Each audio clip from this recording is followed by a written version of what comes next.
Okay. Well, one moment as we have a cat emergency. My child has awoken and is ready to slay God. Alright. Hopefully, this will deter the mad cat. And hello, everybody. Oh, little camera bug. Yoop. There we go. Hi, what's going on, everyone? It's me again, chilling once more. And today we're getting into, back into some world building. I might end with a little dabbled map touch-in just for funsies. Let me get my light up proper.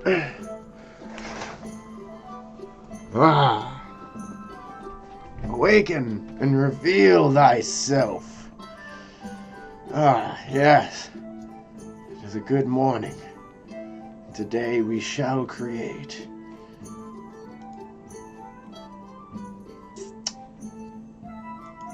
Da da da da la ba ba ba. Here we are. Looks like everyone's still getting in here, getting settled. Get my big head out of the middle of the screen. All right. So we gotta do like a little catch up. I was deep into mapping, did some mapping and stuff, and I was like, well, I'm gonna have to build this castle, and I don't know what's going on inside that castle yet. So I shouldn't say that. I know some things. I know most things. But I need to dig. I need to do some digging. Managing tabs. Managing tabs. Okay. And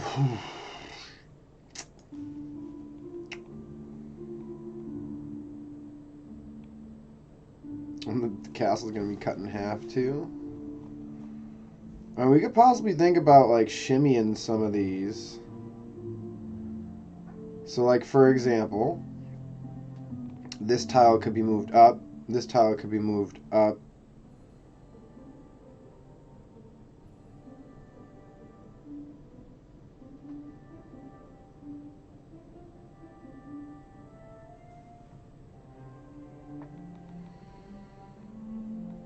Yeah, I mean, I guess, yeah, I could, like, might actually be a good idea.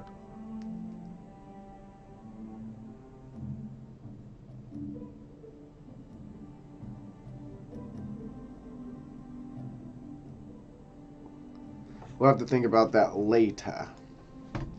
Later when we're doing the maps. I think I'm going to need these tabs. Well, keep them open. We're just doing some research today, I believe. So, let's just start at Ducal. There she is.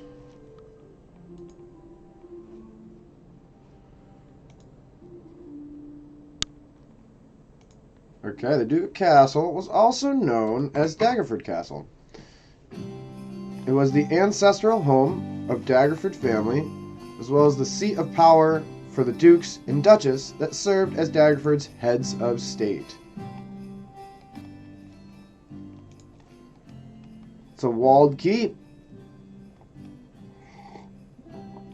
Built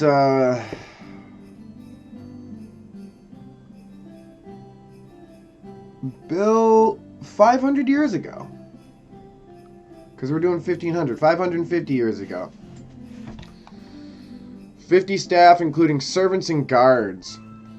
The castle was built atop a small hill in the eastern half of town. It was surrounded by the open area referred to as the Commons. The stone keep was 3 stories tall and surrounded by a stone wall that was about 2/3 its height. 3 stories, so about 30, 40 feet. 3 floors. Okay, and then about a 20-foot wall around it. Yish. Between the keep and the castle walls was a small courtyard that held the Duke's smithy, the stables, several gardens, and their private grounds. The gate leading out of the rest of the town remained open to its citizens at all times. Set within the hill beneath the castle were dungeons that dated back to the Barony of Blood and its ruler, Artur Morlin. Ah, yes, the Barony of Blood. We know who that is. That is a vampire. Is what we have there. Is what we have. We have a vampire.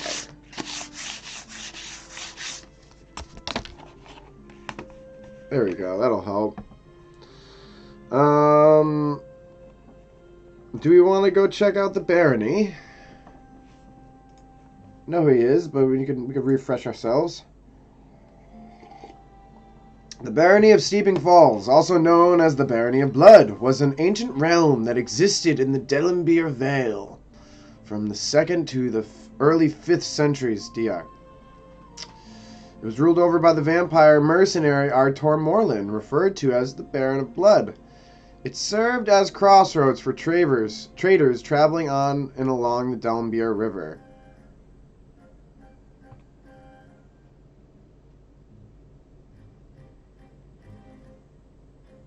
Ancient realm that existed. Okay. The barony encompasses the land that would later come to be known as the Duchy of Daggerford. It was located between the realm of the Stag, Elenthar, and the Halongorn Forest on the north bank of the Delenbeer River. This is like the old history. Its seat of power was Morling Castle, which is built atop a hill located that overlooked the river. That is where the ducal castle currently is. The barony was founded in the year of Arduous 133 by Artur Morlin, sometime after he fled from the Shun Imperium. It came to an end in the year of the Black Dagger, but left a legacy of fear and tales of horrific monstrosities that dwelled within the ruins of the barony castle. The Baron of Blood fled for the settlement that later came to be known as Waterdeep, and formed a lair with the Dungeon of the Crypt.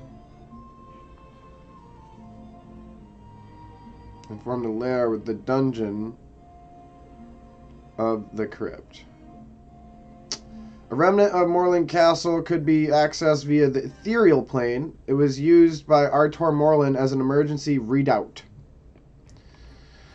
By the time 1,000 years had passed following the dissolution of the barony of Steeping Falls, it was viewed a place of myth rather than historical realm. Mentioned in Ghost of Dragonspear Castle and Scourge of the Sword Coast. I have those, but where is it mentioned in those? This is mentioned only. I mean, I assume these are the mentions. You know, normally when I go and look those things up, fandom's pretty on the money. Oh yeah. Let's see, Morling Castle. See, the seat of power of the barony is until the collapse. It was named after the vampire known as the Baron of Blood. Beneath the castle was a winding network of dungeons. These remained for over 1,000 years after the castle's destruction in 400. So they would still be alive in my campaign. In the 3rd century DR, the castle stood at the eastern edge of the Halongorn Forest, and its lord claimed the title Lord Protector of the Sworn Hills. After the collapse of the barony in the year of the Black Dagger, the castle became the lair of horrifying beasts, malevolent undead. Folks from the surrounding area avoided the fallen castle. 931, Tyndall famously defended his family from a band of lizard folk armed with only a dagger, very near the castle's former location. Some 16 years later, he founded his own duchy and began construction of Castle Daggerford directly over its ruins.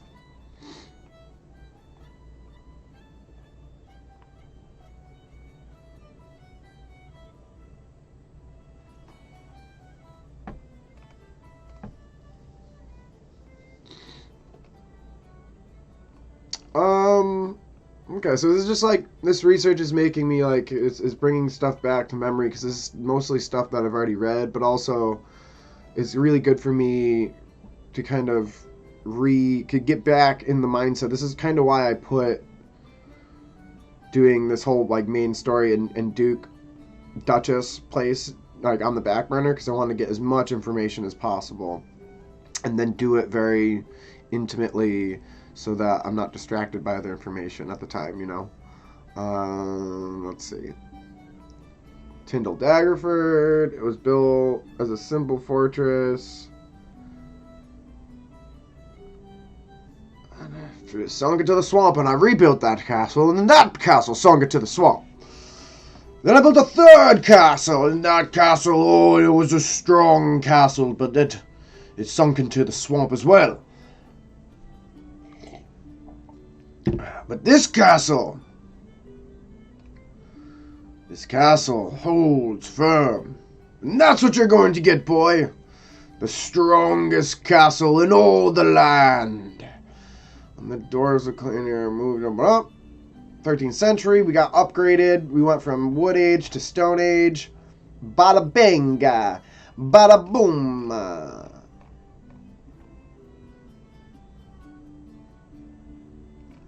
Oh, that's really all they're giving me right now.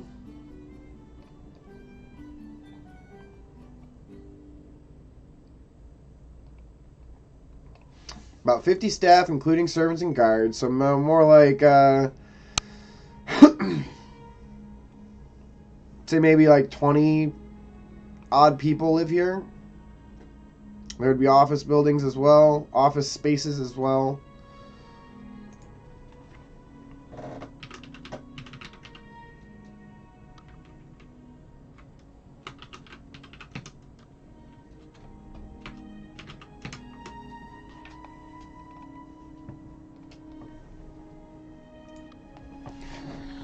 Come on, Lewis.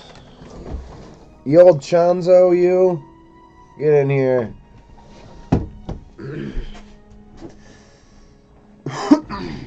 Dude's a Chonzo and he can't even help it. Hey, what's up? Oh, well, we got main Kodak. Chat me on Discord. My name is Kodak Paid. Sure. Yeah, I can give you an ad there. Welcome to the channel, Kodak. We do a lot of Dungeons and Dragons themed things here, but we're an open creative space. So if you play, say, Pathfinder, then heck yeah, we can talk about that. We can talk about your ideas. I mean, most tabletop roleplay games are pretty similar. But yeah, I mean, we just share our ideas. A lot of times it's just me creating. But I love it when my followers and viewers share their ideas as well. Tell me what they're up to for the week. You know, if you got any games going on or stuff that you're excited for.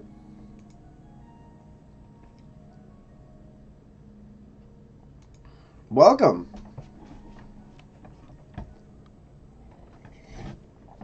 So you're new here. So I mean, essentially what I'm doing right now is I'm preparing my campaign that I have, like, is like my dream campaign almost. I'm taking Daggerford and fully fleshing it out with 5e lore and making it kind of time present to 1500, which is a spot in Daggerford's history where there isn't any story written really. And kind of just, you know, where the story stopped, I continued the story on. And I'm like filling in the blanks and figuring out all the information of what's going on around it. And kind of giving myself a very lore-based, you know, 5e relevant, like, homebrew space to DM in. And effectively, this will kind of be just where I run all my campaigns. Once I get going. I started DMing about 3-4 years ago. And really just fell in love with it. And I love the world build aspect, but just doing an entire world build by myself, it just seems too much. And I just don't feel like I have all the pieces and stuff. And this style that I do here, using real lore from the modules, from the books, from the history, right? And applying it to my campaign is like way more my speed. I kind of feel like I'm almost like a historian of D&D here, of 5e lore. So right now we're trying to research. In Daggerford, the city, there's a castle by the name of Ducal Castle, which is the place where the Duchess and the Duke's Council exists and rules and runs their government. And I'm trying to just find information on that.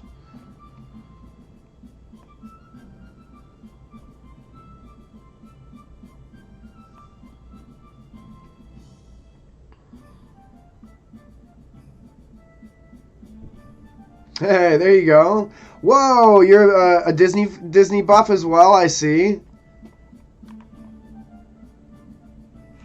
Big Disney fan. Where's all my Disney stuff? We just went last year. Brought the kiddo for the first time. Let's see. Dukes of Daggerford. Where's Dragon Spear War? We've already read all of this.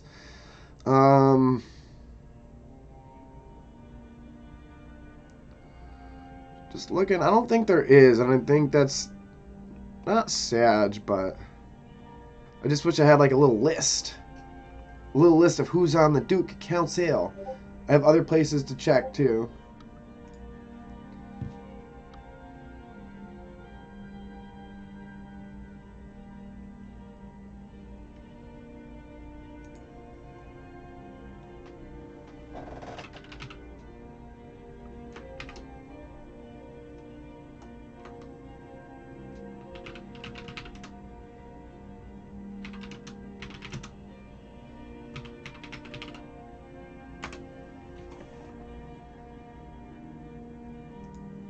Let's see, yeah.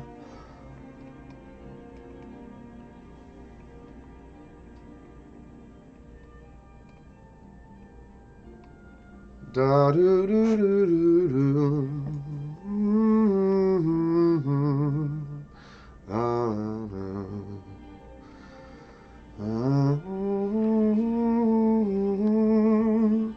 Another way I can do this, I should do this the other way around. I know that Darfin Flotion is on the council, so let's go look him up.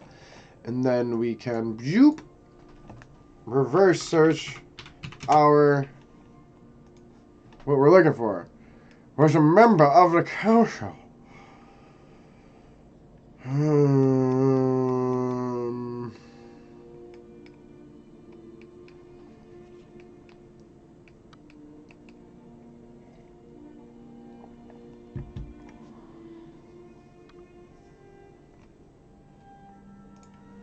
Oh, there's no tag for that. Advisors. Alright, we have one more place we can check, and then it's released. It's released into my hands, my capable hands, where I get to decide everything that happens. Interactive Mapo. Political structure. Let's see. City Duck has name from incident, yada yada. We know that with Trindall,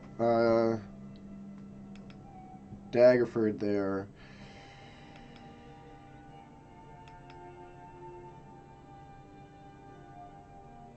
So control the town, but it was given its own charter by Duke Conan 50 years ago. The current Duke, young Quill Greatshot, seems to have no... Hey, thank you. Stone Knife. I like that name, Stone Knife Guy. Welcome to the channel. We're just doing a little lore research right now, a little deep dive. Where were we? Is run by a council of guilds. The town itself is run by a council of guilds. Maybe the advisors to the Duke are less important now. In a self-conscious imitation of the Lords of Waterdeep, the members of the Council of Guilds attend meetings in masks and never reveal their identities to the populace. However, the population of the town is too small for true secrecy. Everyone knows that the guild masters are the members of the Council of Guilds. Those larger cities, this is the Smiths Guild, Merchants Guild. Okay, we have those down. By the wording of the town charter, the Duke is not a member, but the head of the militia, who happens to be the Duke's master at arms, is a member.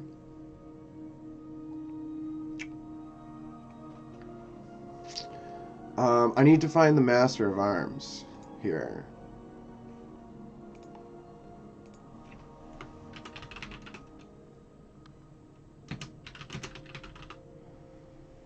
I believe I know who it is.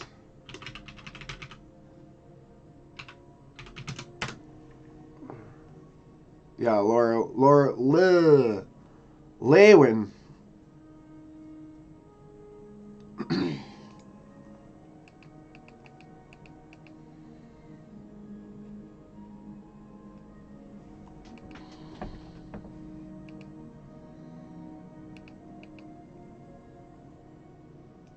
Here we are.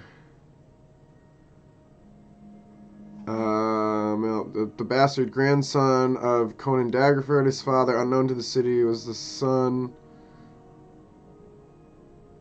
of the rightful heir to the throne since the deaths of the Daggerford family. Oh, yes! Maybe that's just that could be my story. So simple, so sweet. And I can't believe I didn't make this dude green because he's so important. Oh, no, ew. No, undo that. This one. Yes. So this is super simple. super duper simple. Young Gren Leywin is literally being manipulated by a succubus. And the succubus Duchess isn't allowed to sit on the council and make decisions. But her master at arms is, and he is charmed. So, bada bing! Ha-ha!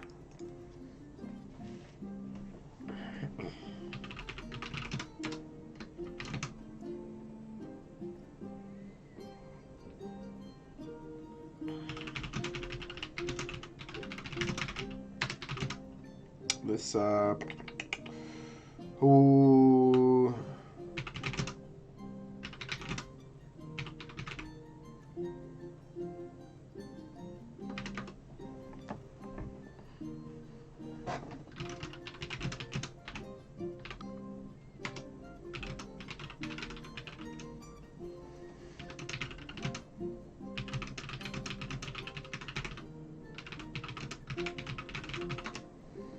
Ooh, typing.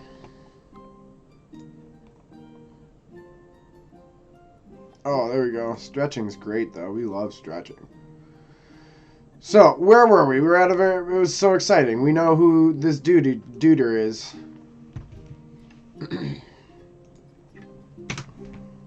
My keyboard at like a feasible spot for my life. Bop. Is the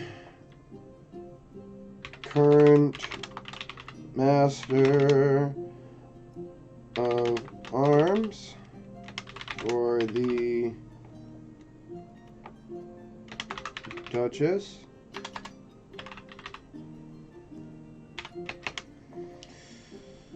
is under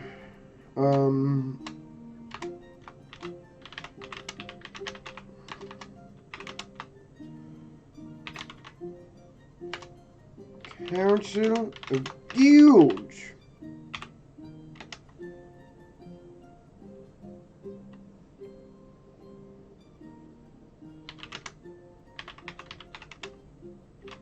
Honor,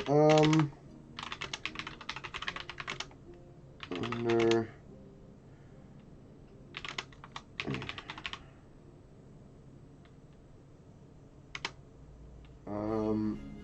charm spell.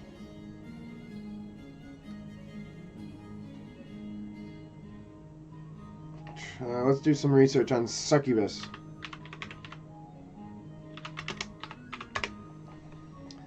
Succubi, succuboo, succia. I'll stop there.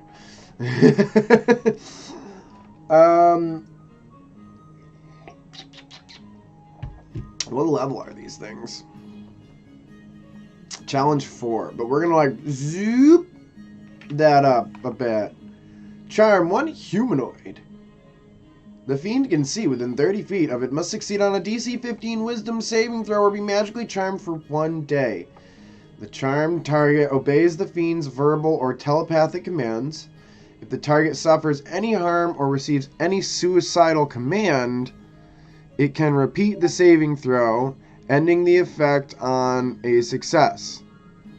If the target successfully saves against the effect, or if the effect on it ends, the target is immune to this fiend's charm for the next 24 hours. The fiend can only have one target charmed at a time. If it charms another, the effect of the previous ends.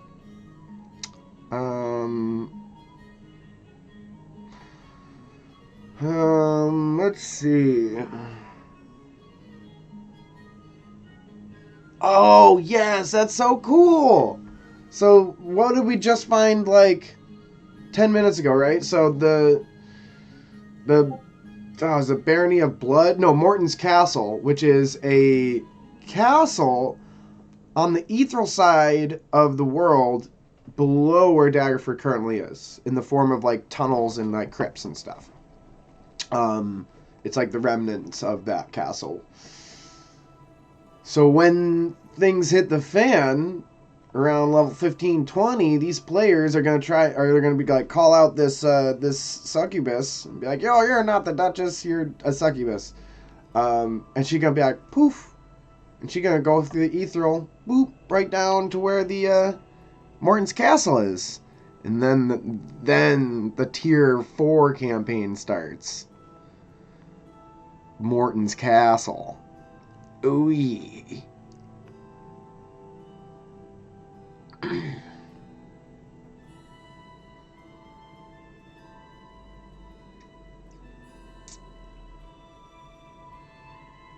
Let's see. I think we just upped this to 20. But let's look at like some curses and stuff.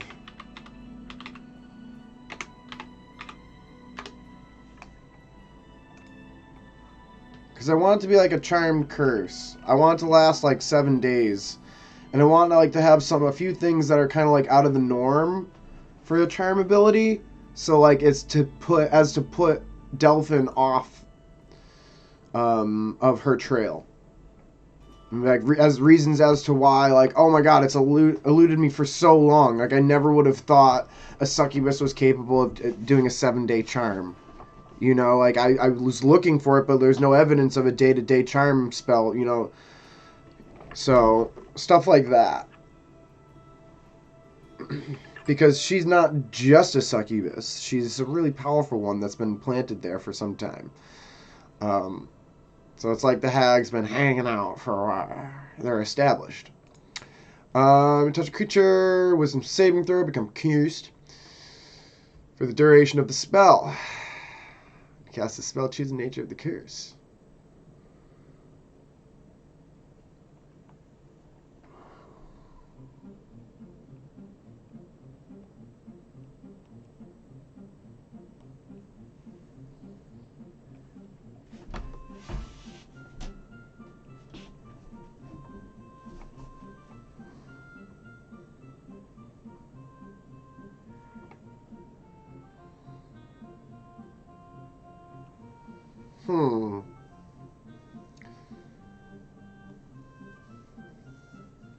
Could be a high-level curse.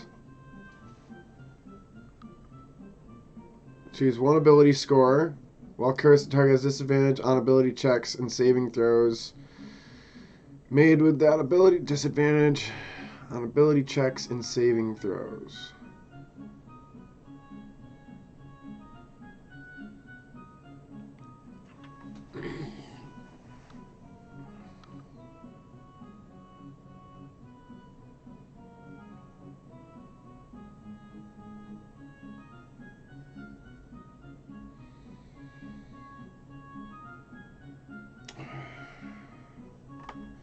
Wisdom saving throw at the start of each of its turns. If it fails, it wastes its action that turn doing nothing.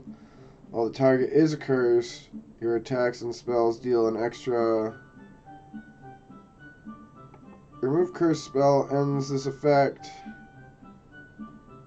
At the GM's option, you may choose an alternative curse effect, but it should be no more powerful than those described above. GM has the final say on such a curse's effect. Oh yeah, thank you, D&D. So yeah, so I think it's a curse and a charm. And we go back to the charm. See it on DC.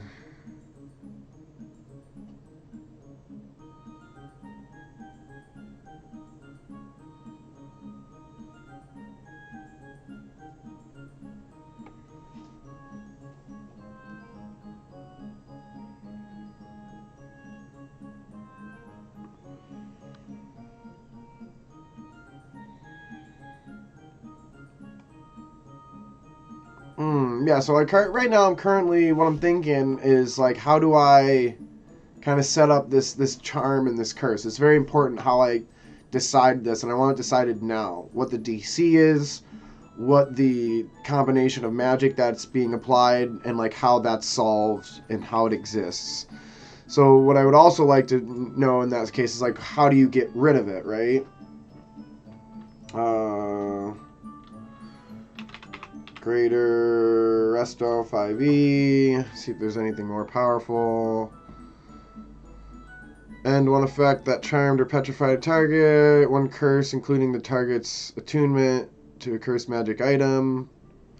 Ooh. I mean, this could be a play, right?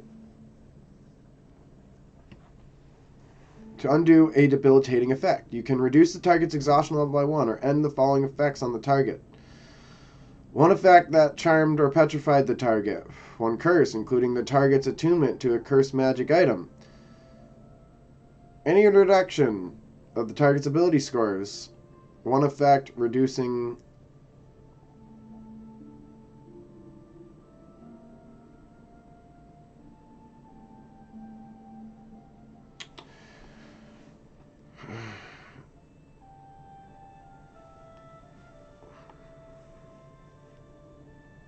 or end one of the following effects. So yeah, you get to do one thing with Greater Resto. So quite possibly, the charm and the curse, maybe they protect each other. Maybe 2 Greater Restorations simultaneously cast from 2 different people, or just so rarely a sorcerer cleric who can twin cast Greater Resto. So rare. But perhaps maybe that's my answer. Maybe it's 2... Maybe it's 2 Greater Restos.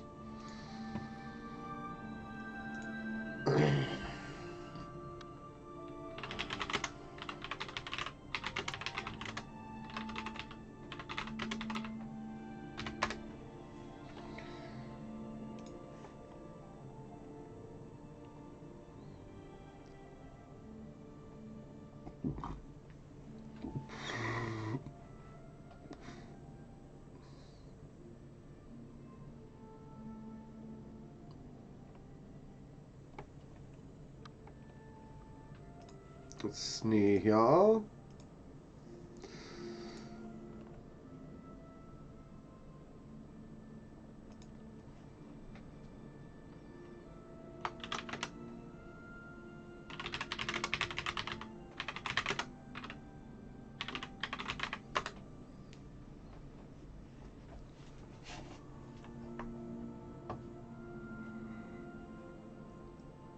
Let's see. A 9th level cleric can cast Greater Restoration to end charm / petrification.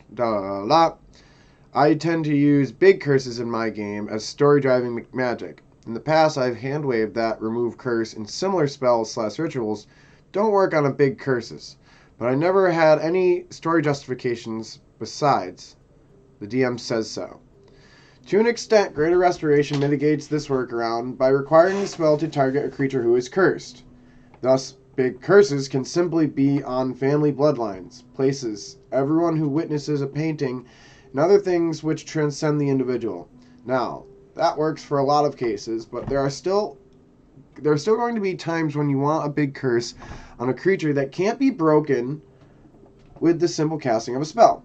I'm wondering how you handle such big curses on creatures in your games. Do you differentiate between lycanthropy, etc., etc., etc.?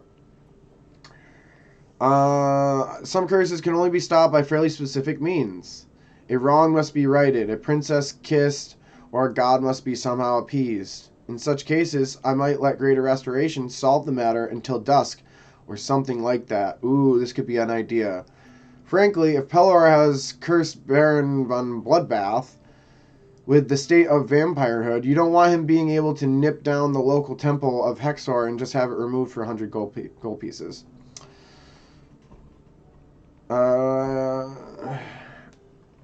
In most cases, there is the ongoing negative attention to some sentient force, whether... I really like that first response.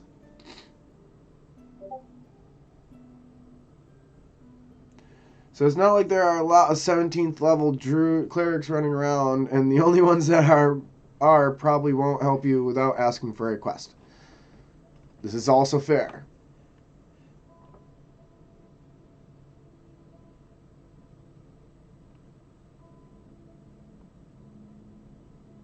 I'm appreciating that I read this comment too from 77IM.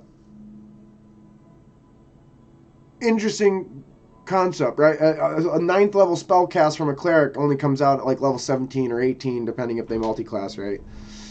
And that's, the only thing sub to their wish spell, which wish and divine intervention aren't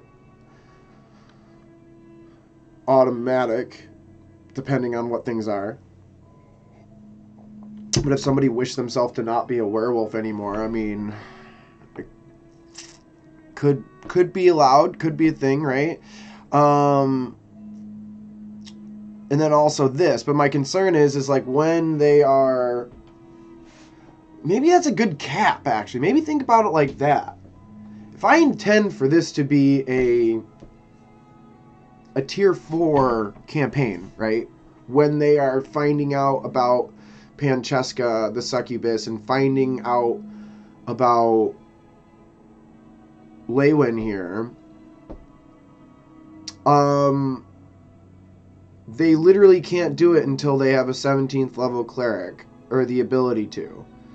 And if they weren't of level that I allow to find this out, if they weren't level 15 or higher, I wouldn't let them, go and get a cleric and pay it out. I would push them away until I thought they were serious enough to, handle such a task, A, and B, to believe their claims.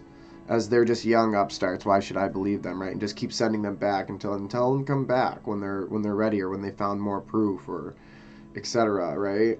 But it kind of like level locks them from uncharming this person, A, and B, once they do uncharm this person at level 17 or 18, they now have definitive proof that Pancheska is the baddie, and they can go and confront her, and then the campaign to go underneath the Morton Castle begins, right around the levels that I would like it to. I would like the first half of tier 4 to be finding out about Pancheska and exploring and investigating.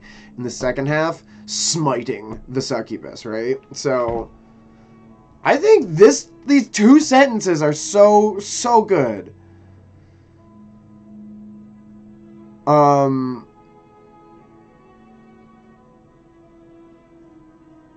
Possibly we could do this twofold.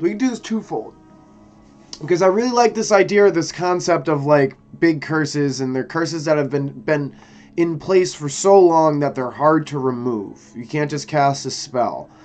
So this spell or this curse could be bound by some magic inside Morton's castle.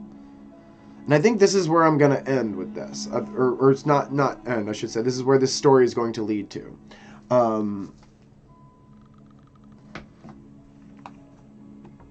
I need my dock. because this is it. This is what I've been waiting for. This is the story. This hasn't been forced. This is so natural. It just came flowing out with the inspiration that I found. Duke's story. Vampire made a deal. No, all that's gone.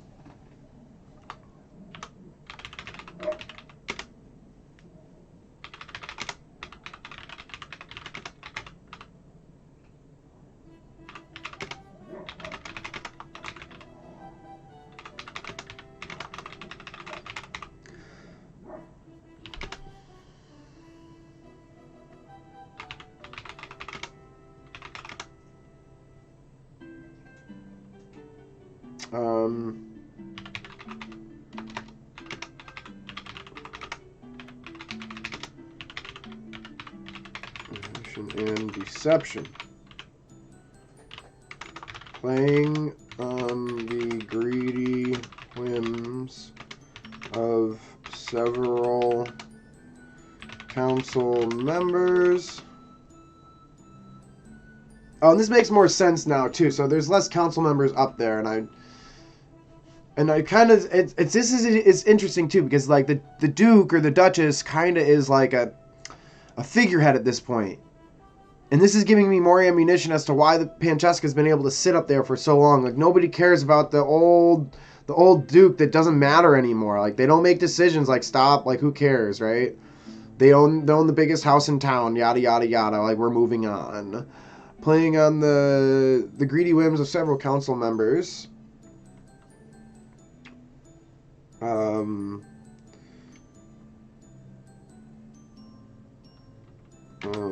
Via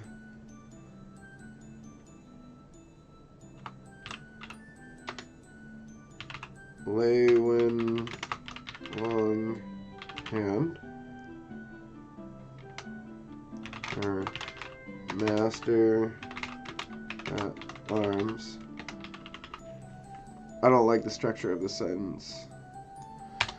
Ensured her power remained through manipulation and deception, playing on the greedy whims of several council members,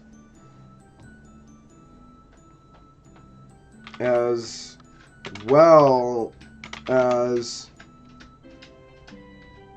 controlling her own seat via Lewin Longwinter, Master at Arms.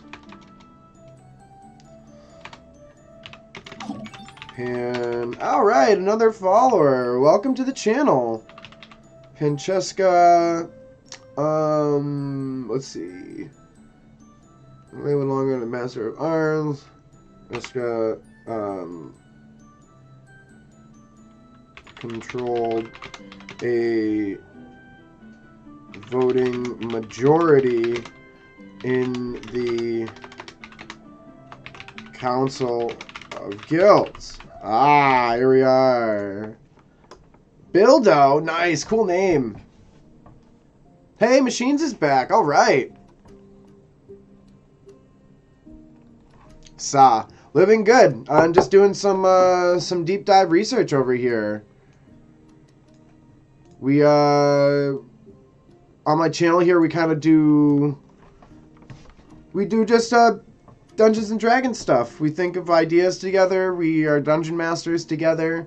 We share, our sessions that we're running or playing, and well, it's just a heck of a lot of me preparing my new world that I'm gearing up to launch.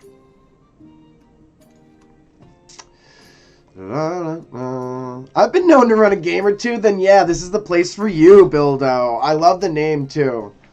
Big Lord of the Rings fan. That's kind of where it all started. I actually got the Silmarillion and what is the Green Tales? There's a couple that I need to read right now, but I've been busy over here world building my own world. Well, I guess it's not my own world because it is all 5e, right? It's all real lore from Wizards of the Coast. Let's see. It's Daggerford. So the fun thing about Daggerford is it's literally like it is the favorite midway point for so many campaigns and modules, and there isn't much. There's a couple campaigns. I think it was like under Ilfarn, where it's an AD&D module that does have like the first part of the campaign inside Daggerford, very similar to what I would like to do here. But it's very small and short-lived and not fully fleshed out for like a homebrew world. And it's very linear to like, hey, just do this for a little bit and then we're going to pull you out of Daggerford and you're going to go do this now. And my approach tends to be more of like a homebrew style. Let the players decide what the story is and let them decide what's important and where do you want to go and what they want to do. But what I like doing that inside real lore. I like doing that inside real 5e stuff. So, and then, all right, so it's really, really great that you say that, Bildo, right? So it's kind of one of my like secret powers as a dungeon master is because I DM like this with actual 5e lore. I get to tap into your memories, right? So say you were a player in my campaign and I was running Daggerford. You would have several memories of Daggerford, how it was ran, what exists in this town, the cities. Now, it's all coming from different DM perspectives, but it's still headcanon. It's still thematic. It's still, drawing you in and immersing you, right? And like the same thing goes for Baldur's Gate and Water's Deep and the Serpent Hills, if you've ever been, right? Depending on where you've been in Toril.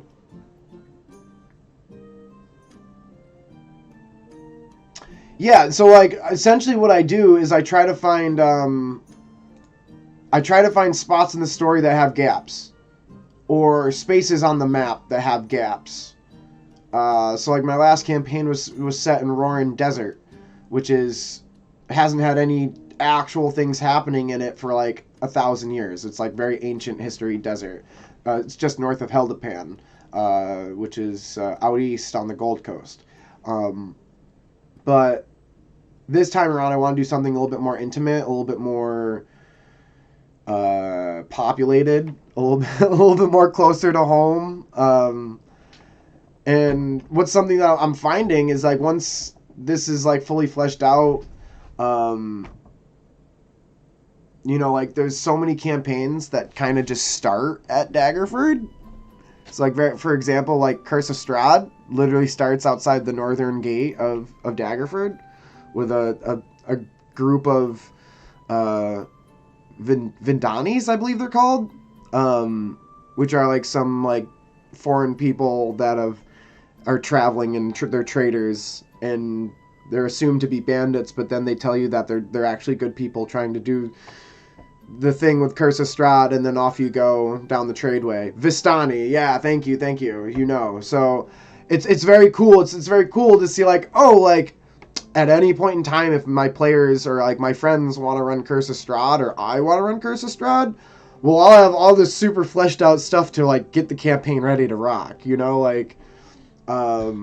Nice, cool. So yeah, it starts right on the northern wall of Daggerford. You know this. Let's see. And so, like, kind of my concept for this campaign, Bildo, it all kind of started with the idea of, A, I wanted to do a city. B, I didn't want it to be a big city, so I was like, I wasn't doing Baldur's Gate or Water's Deep, like, too big, right? So I found a happy medium, right? And then I read into the story of Daggerford, and I read into the history. And every time I read something about the history or the story, it would take me away from Daggerford. It would pull us away to somewhere else. It would be something else, that's manipulating or coming back, right? So like the lens of Daggerford, or it's like considered a great place to start, right? The lens of Daggerford is always a stepping stone, a starting place, or a second thought. And I was like, what if we do the opposite? What if we make Daggerford the main focus? What if the camera never leaves Daggerford? What if we figure out what's actually going to happen with this city that's up and coming and struggling to, compete with the likes of Baldur's Gate or Water's Deep, Because if you have actually read the history of Daggerford, they have not had a very happy 500 years. Like, it's been real tough for them. There's a lot of, like, stain, cursed, and just tomfoolery that exists around them. And as a smaller city, they struggle with these, you know, setbacks more.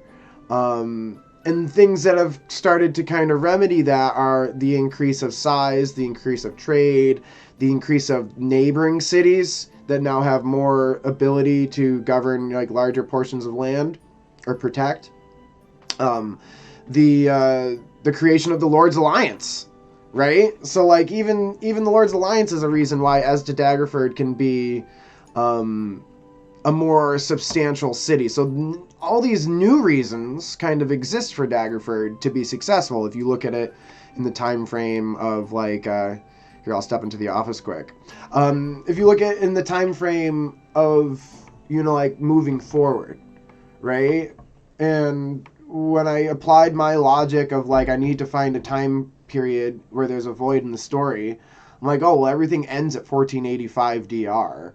And all these campaigns and stuff kind of take place before then.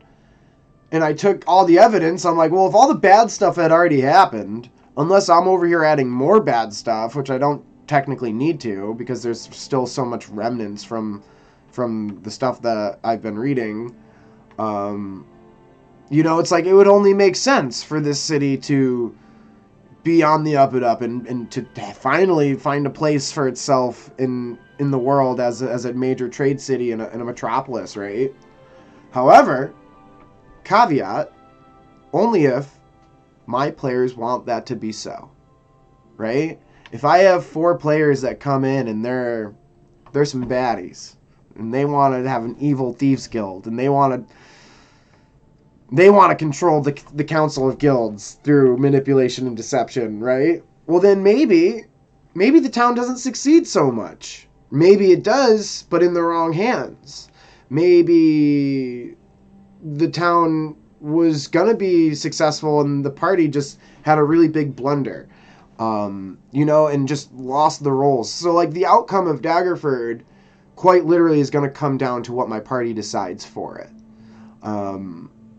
And whatever they think. And every time I run this campaign or run a campaign, you know, the players will decide the outcome of Daggerford for the period of 1500 DR and, you know, for a few years beyond that, right? So yeah, a little small town political intrigue, a little exploration, a little dungeon crawling, a little bit of everything. You know, in a homebrew campaign, you need a bit of everything. And you need to be able to rotate that. There's going to be bandit encounters. There's going to be forest hunting trips. There's going to be rescue missions. There's going to be all sorts of stuff. Yeah. So back to what we're doing here. Get my big head out the middle of the screen.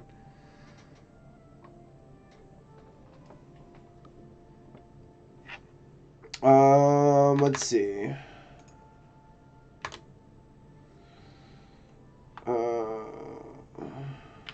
Longhand is under the control of a charm feature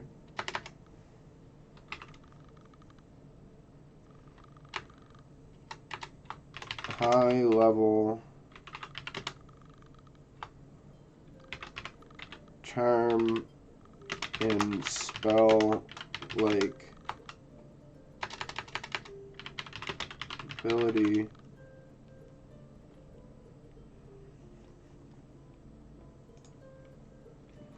we'll change the way I phrase this. A high level ritual with charm and spell like implications.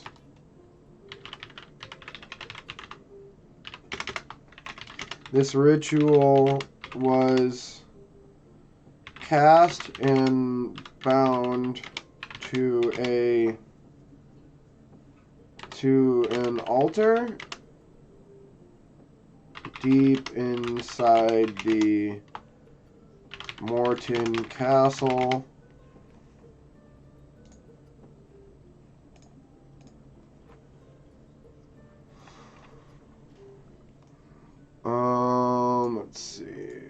delete those because those are important in my opinion. Spell-like implications. This ritual was cast and bound to an altar deep inside the Morton Castle. So what do you you say you've been known to DM a few times, Bildo? What do you DM? What's your style? What's your flavor? Do you do 5e, D&D, something else?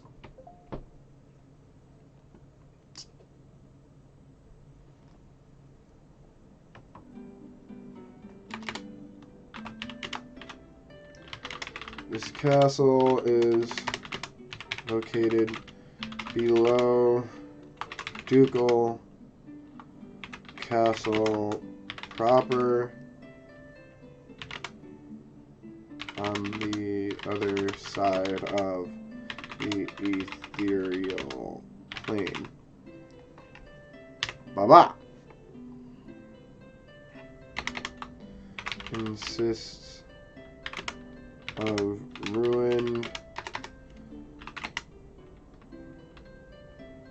hallways and passages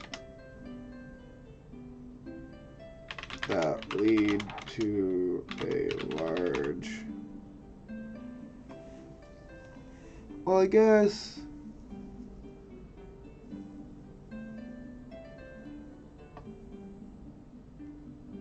yeah, they can be old kooky vampires. A large hall.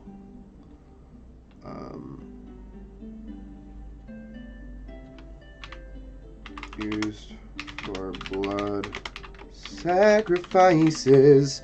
Whoa, that's not something to sing about. Let's see. But I'm an evil bard. Only in my Friday night campaign that ended. Consists of ruined hallways and passages that led to a large hall used for blood sacrifices by the late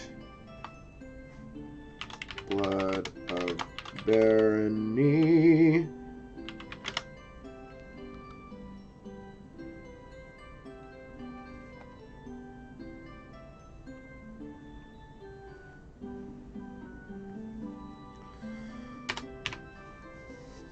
Okay.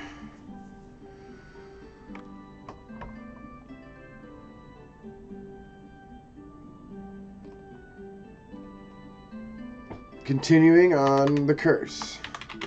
The curse can be lifted by a 9th level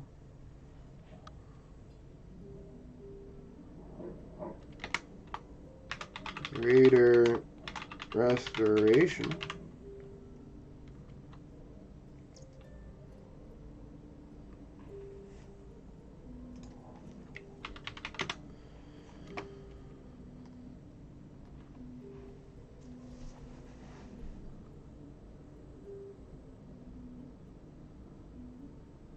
Do you want it to be a dice value of ours?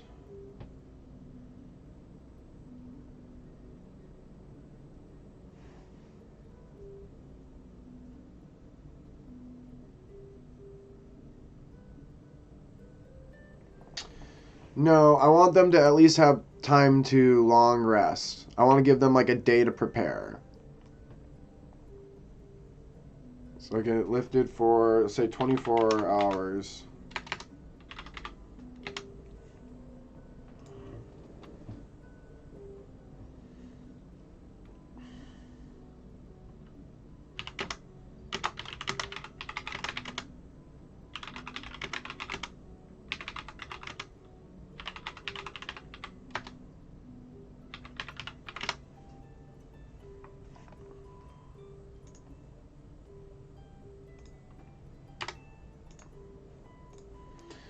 In order to break the curse permanently,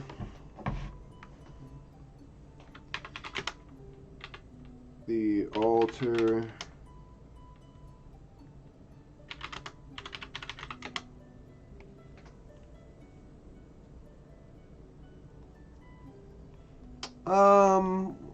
Well, I don't know. Let's think about this here for a little bit, right? Do we want to...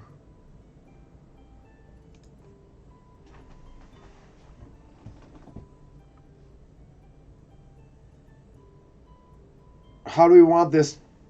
How do we want them to mechanically break this curse? To, like, break the altar was my first thought.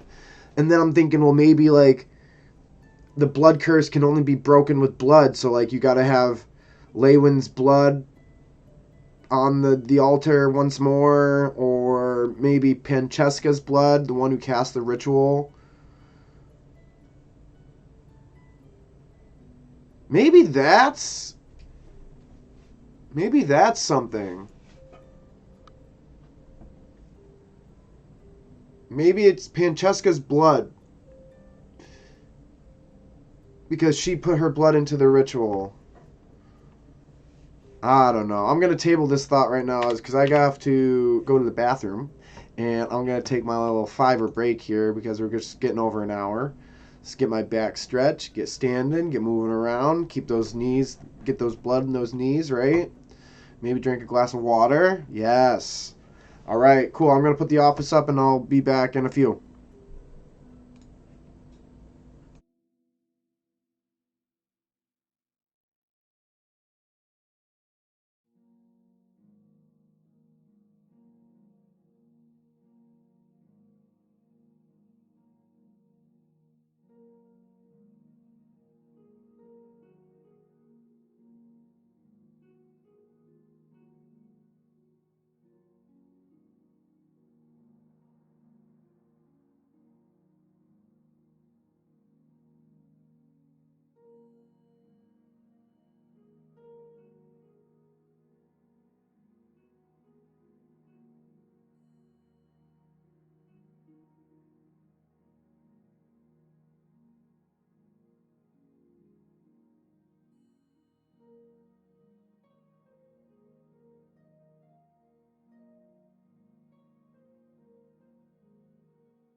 Okay, my friends, my friends.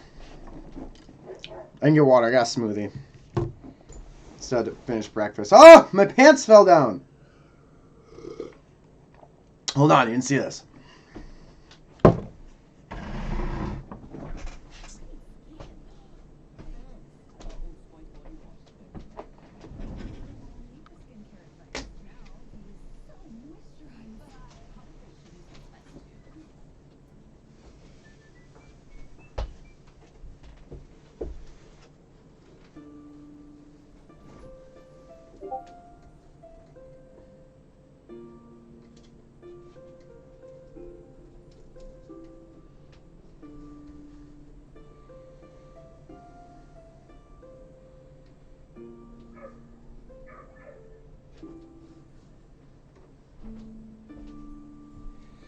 Okay. That should hopefully help. Alright, we're back. Sitting in the office. And we're just like rocking and rolling. My cat is asleep, so I can take this off. It's not the best for my back. This, if I'm just ever so careful to not wake them up, because we don't want to do that. Devil May Cat over here. Oh yeah, the lumbar. Shout out to all my dads in back support. Okay. What's my friend say?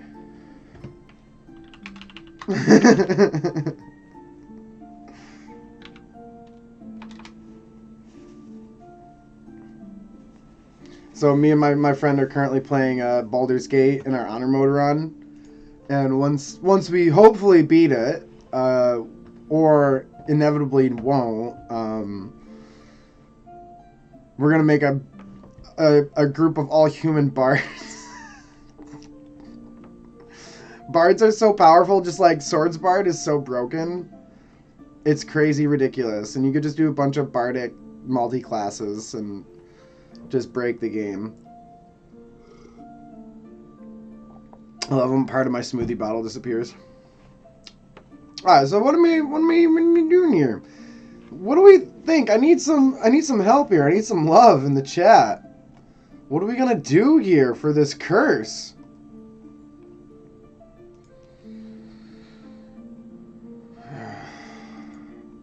You know what? Let's look up Wizards of Thay.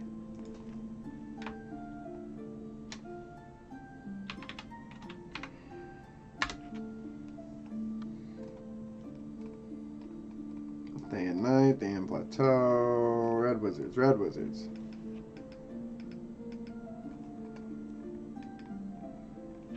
It doesn't matter what finger I use, clicking just sucks.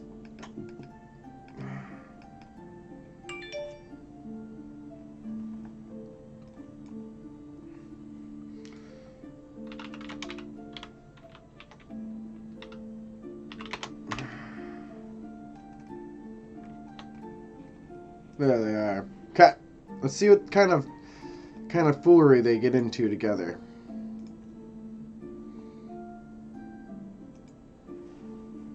Faerun history. Salt. Information on the Fae is hard to come by, but I trust my informants. Since the end of the Sundering, the undead structures of Thay have rotted away to the old ranks and structure. While Saz Tam is still very much a captain of this ship, the old hierarchy of Thay has returned to its full form. We estimate that Thay now holds 1,000 fully ranked Red Wizards with an additional 5,000 in training. This counts only their wizards. Sorcerers and warlocks are discussed in our military briefing. As we all know, the Reds organize their wizards by schools.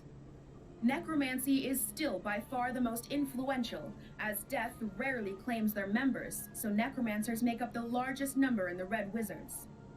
The schools of evocation and conjuration come in a close second, while the rest of the schools are evenly distributed.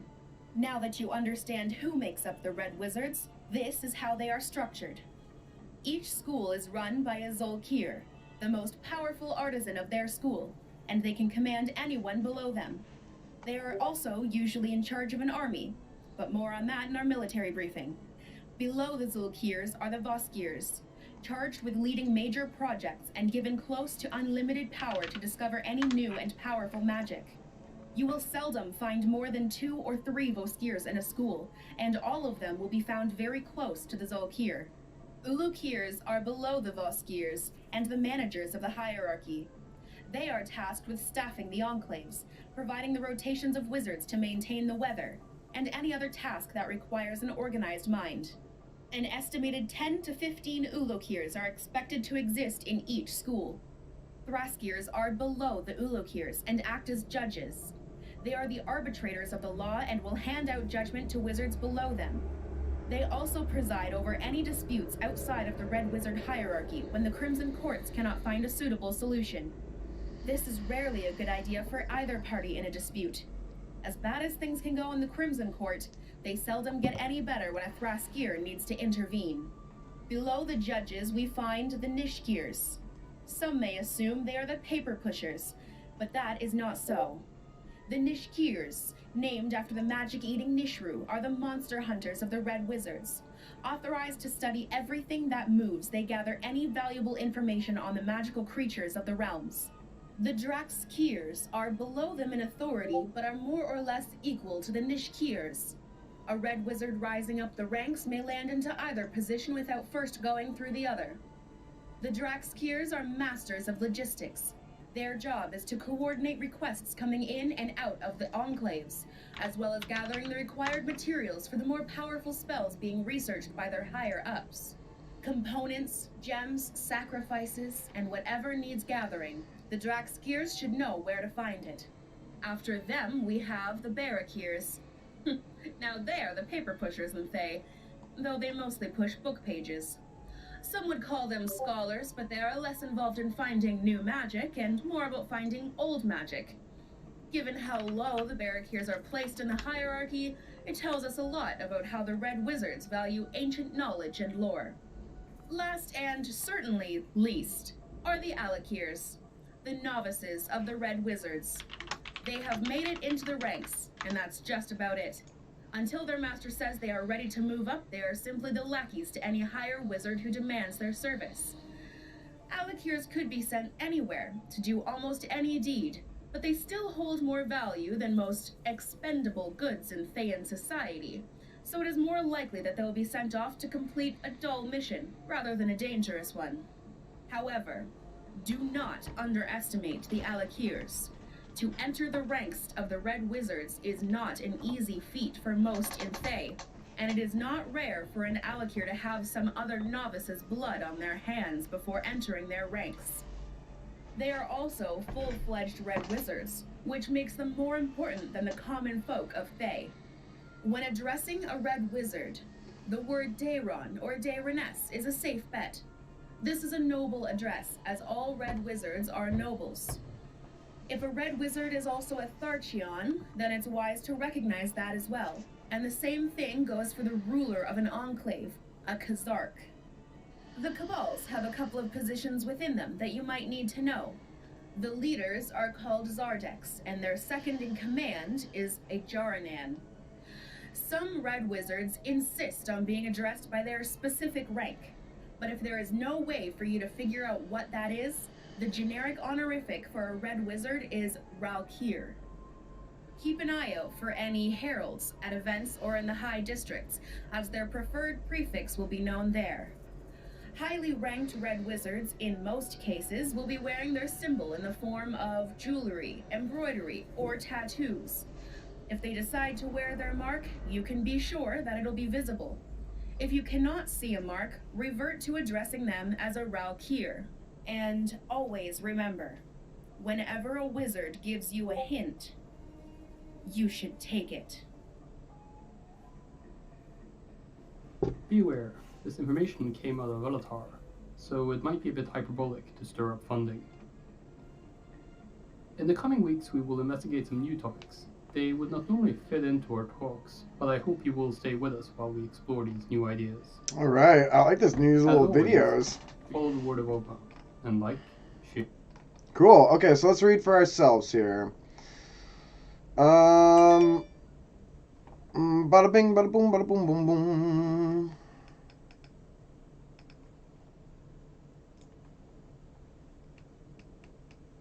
Basis of war, notable red wizards, base of operations, tactics. When conflict arose, red wizards gave decisive orders to their soldiers, knights, and other allied forces under their command. They worked especially closely with Thayan knights to coordinate defensive and offensive shifts in combat.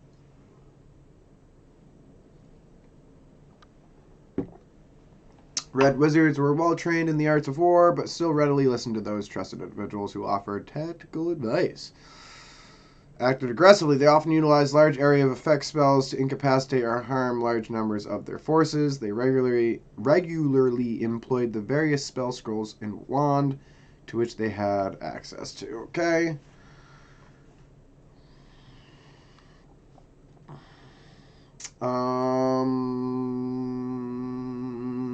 Let's see. From the mid-14th century onwards, Red Wizards maintained enclaves in many major cities all across Faerun. While each of which was considered an autonomous entity, each of them had a shared goal of greater accumulation of wealth. Prior to the Thayan Civil War, the Red Wizards could act with complete impunity with their enclaves, as they were considered to be set upon Thayan soil and only subject to Thayan law.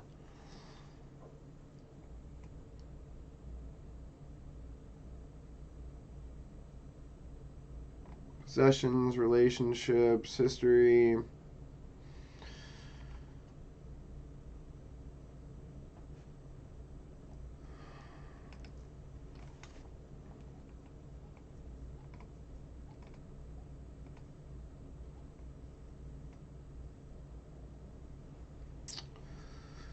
Let's see, I don't want to dive too deep because I don't really need these.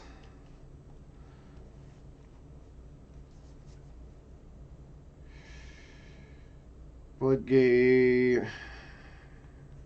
We're gonna read this. This is all the stuff, the Daggerford stuff. Around the year 1485, Red Wizards traveled to the Sword Coast to gain access to 4 powerful elemental portals that were previously established, created by a Netherese cult dedicated to the 4 elemental princes, like Rathmodar. They hoped this power would help them overthrow Zaz-Tam and Thay. Shortly thereafter, a group of Thayan Red Wizards, led by Tarul Var of Bloodgate Keep, aligned themselves with Pitfiend Bazka.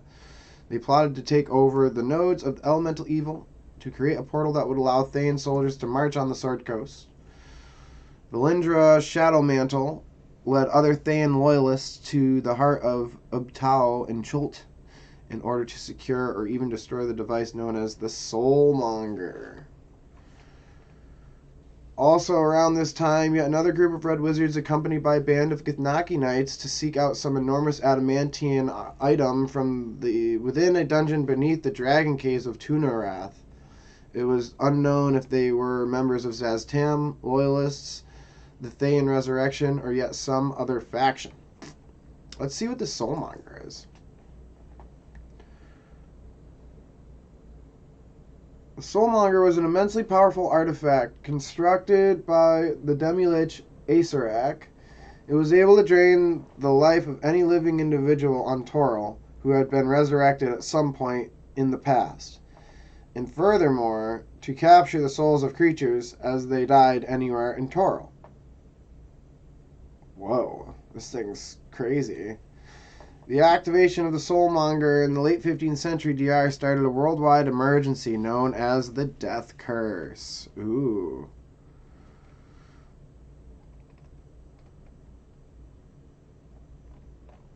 Let's read what the Death Curse is quick. A disastrous foraging event that occurred on Toril. The curse prevented the raising of the dead, even when using resurrection spells, and caused creatures that were previously raised from death to wither and die. The main effect of the curse was that the soul of any creature who died on Toril became trapped, and after some time destroyed. This occurred so quickly that even liches were unable to feed their phylacteries with fresh souls before they were siphoned away. and spells meant to restore the dead were completely unable to function, with the exception of necromantic spells that produced undead. Thus, certain unholy rituals, such as the rite of stolen life that was practiced by the green hag Nanny Poo Poo, could still bring someone back. While the death curse was in effect, humanoids who had previously been brought back from the dead began to waste away, rot, and eventually die. Traveling to another plane of existence or world did nothing to halt the wasting of effect once it began. Curiously, the death curse did not affect pre-existing ghosts or similar undead. It also did not inhibit spells like Speak with the Dead. The knowledge about whether an individual's soul had already been absorbed or consumed was only discernible by means of a casting of the spell Commune or Divination. The loss of a soul could be reversed even by the means of could not be reversed even by the means of divine intervention. The death curse was caused by a necromantic artifact called the Soulmonger that was located in the Tomb of the Nine, built by a Demilich. The Soulmonger absorbed the souls of all those who died on Toril in order to feed them into an atropal. The Soulmonger also had the effect of diverting positive energy away from the rest of Toril, which appeared to be the reason why those who had been raised from the dead were rotting and dying. The only known means of stopping the death curse was the complete destruction of the Soulmonger. Discovery of an... now I need to know what an atropal is. Oh, look at this thing. Unfinished immortals, maledicted gods. Death and destruction. Roamed across the plains. They're sealed and forgotten in dells. Interesting.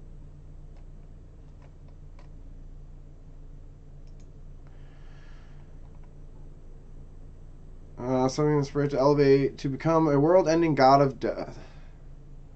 Serve an Eshbal and drift negative plane, and his subsequent inspiration to elevate it to become a world-ending god of death, prospect in which he himself had little interest. To achieve this, he needed to supply it with an obscene amount of necromantic energy in the form of countless souls.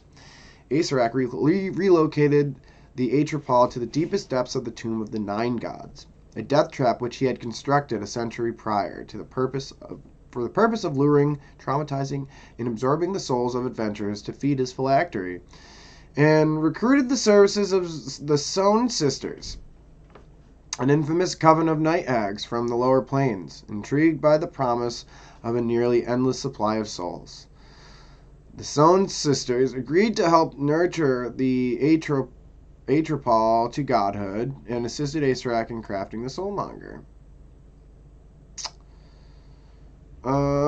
Began to glut itself on the souls of Toril, entrusted its care to the Sown Sisters, and departed the tomb.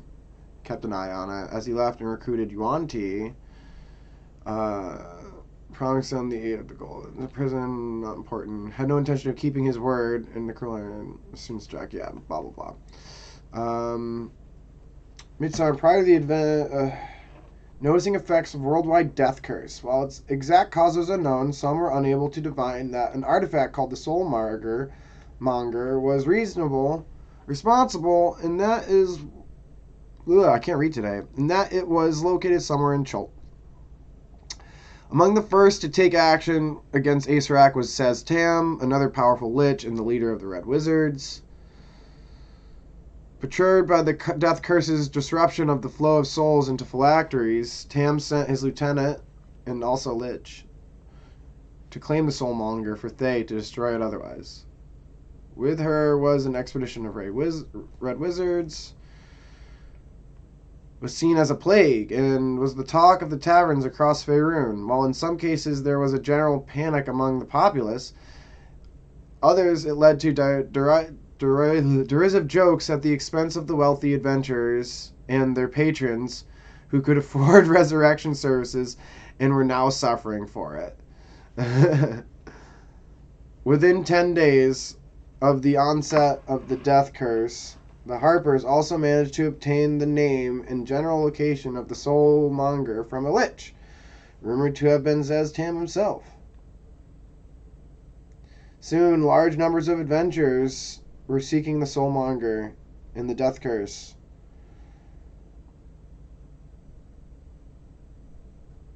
Everybody wanted to end the death curse.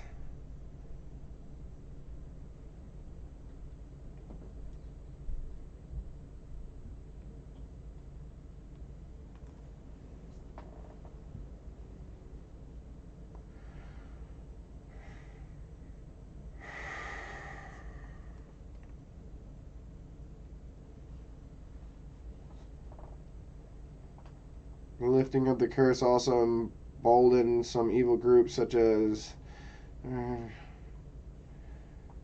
Okay. That's everything we need to know about that.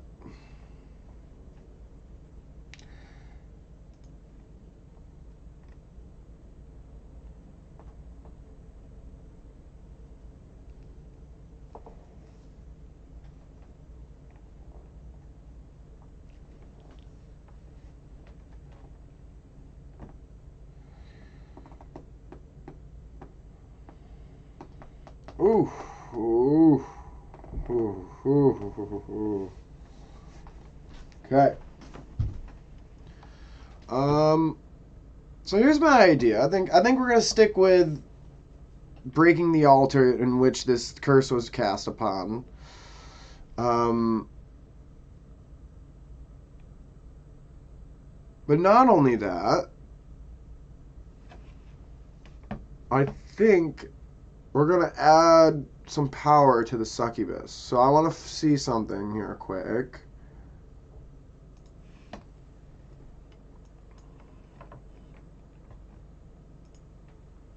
Oh, where's my music gear?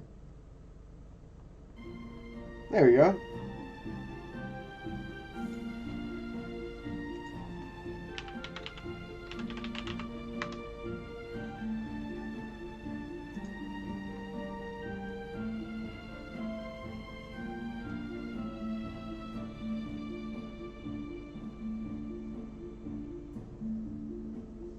Oh, it's right. He's dead. He should be dead.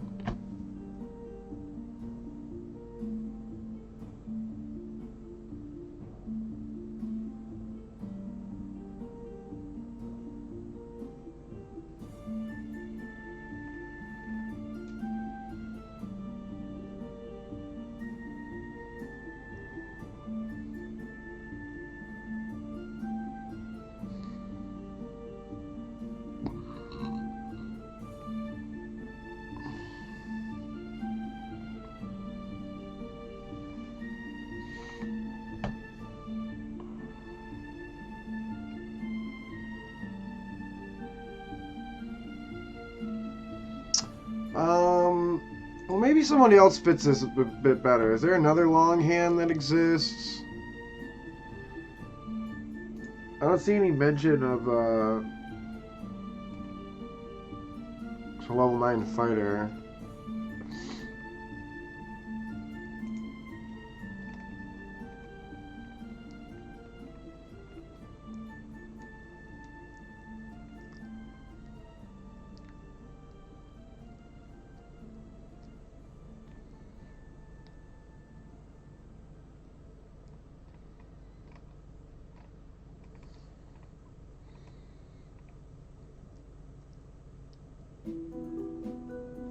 Not seeing any there.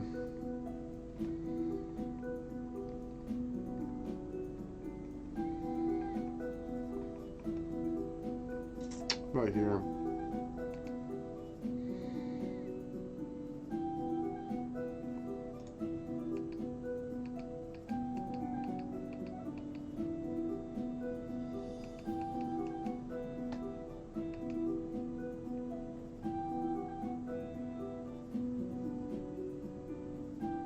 How did I not see that?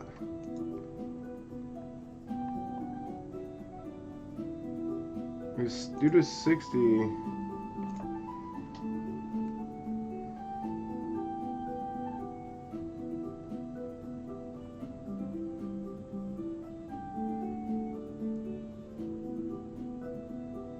They're gonna be dead.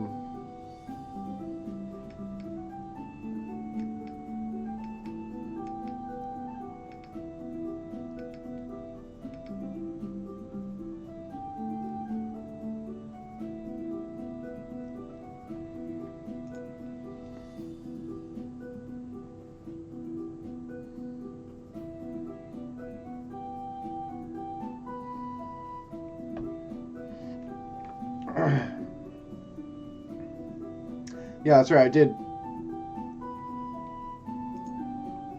I did actually skip that down a generation already. He cannot run the barracks because he is the master at arms.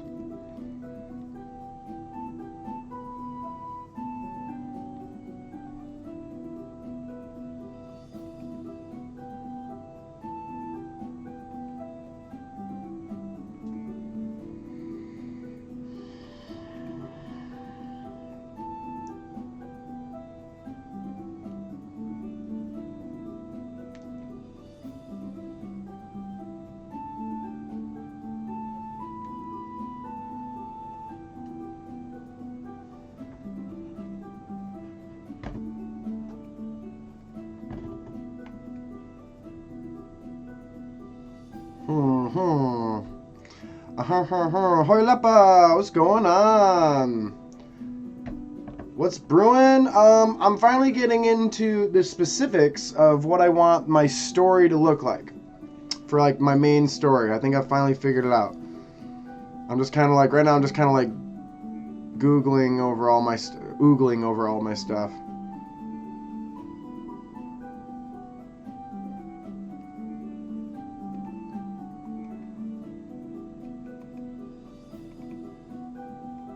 Let's see. Okay. In order to break the curse permanently, the altar. Yeah, so I kind of crafted it up right here. I'll read it to you. Francesca, after supplanting herself as the Duchess of Daggerford and kidnapping Lady Morwen, the actual Duchess of Daggerford, ensured her power remained through manipulation and deception.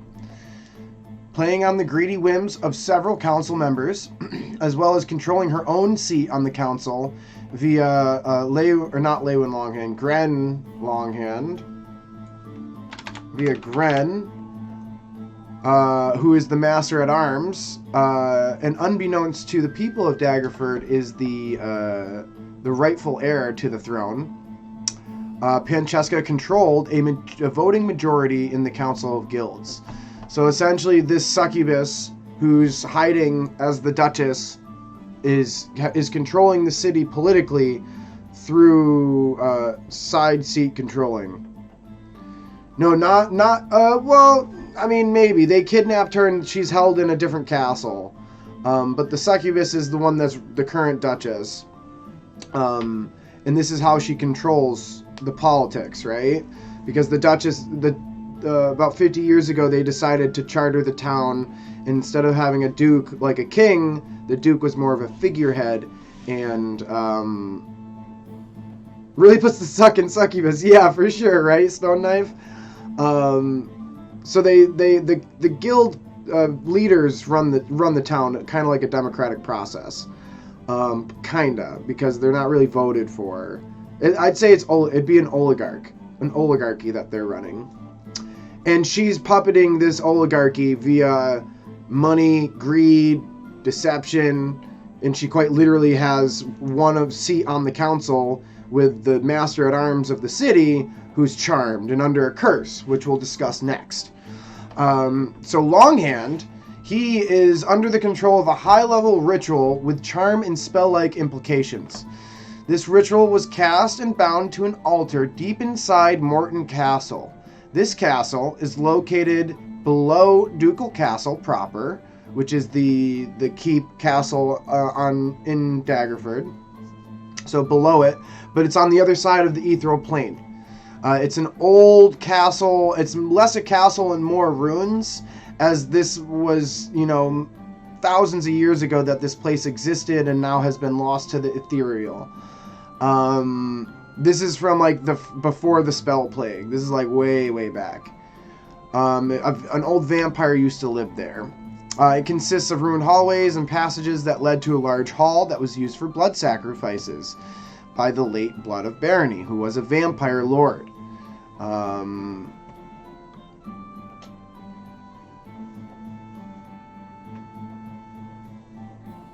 Maybe because she's skilled. No, she's not skilled. She's just sexy and evil.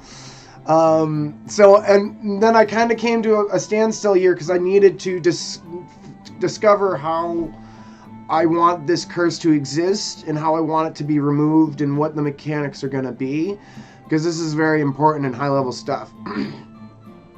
And what I found is if I have it be a curse that can be lifted by a greater restoration spell cast at level 9, if we go over Arcana, Cleric, Spell, Chart, Jababinga, and Jabab, boop, boop, boop, Scooby-Doo, boop, boo. Let's make this a bit bigger so I can see what I'm,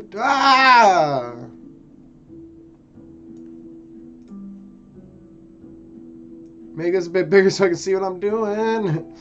9th level spell slots we get at level 17. So, until level 17, my players will never be able to lift this curse. When they are level 17 or level 18 or 19, they will be able to lift this curse. When they lift this curse on Gren Longhand, he is no longer under this charm. And for 24 hours, he can tell them everything he knows about Pancheska, about the evil plot, about what she's been doing to the city, and tell the players how to lift this curse. And now what I've created is this like level cap block off for a quest that I don't think my players should do or want them to do via mechanics of the game, right? I don't have to railroad it. It's already, set in stone, kind of, And again, I'm not telling them what to do and where to go. They think they've found something with this person that's been charmed. They do a 9th level greater resto. They think they've solved the problem, and I just give them another carrot to chase, And this becomes their high level campaign. This becomes the second half of the tier 4 campaign, right? To reanimate the Vampire Lord so the players could have the choice between the two BBEGs.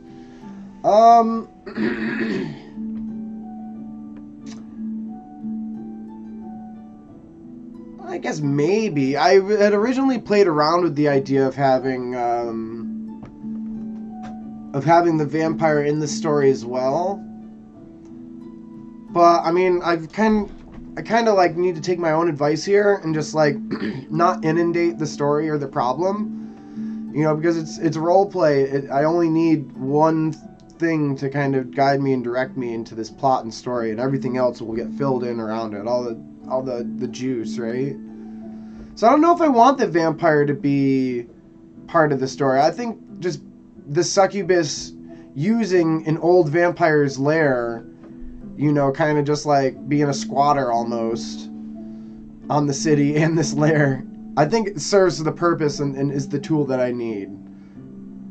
What I do need is to decide how I want to break this curse. So with a greater restoration of level 9, it's lifted for 24 hours. They get all the story prompts and the encouragement to go chase out Pancheska if they so want to. In order to break the curse permanently, perhaps they break the altar of blood, or I was thinking maybe they need to have Pancheska's blood there as well. I think maybe not, because I mean, on like what you were saying, Hoylepa, like it's good to have the players let them have choices, right? The choices I like leaving my players with are like ones of morality. So like, perhaps the succubus attempts to appeal to their better nature, right? Perhaps the succubus is like, oh, like once the altar's broken, the curse is lifted, and I was just a puppet in this whole mess. I was just a pawn in Zaztam's, plots to take over the world. I'm not really bad. I'm the victim here. Bat's eyes, puppy eyes, like... And maybe that's the duality, and I leave them with the choice of, do they kill this succubus? Do they let her go? Maybe it's a hag's deal where they can get some type of power from this succubus. I think I like that. I think when the ideas just come out so easily like that, they're perfect. The altar of blood must be broken. Pancheska.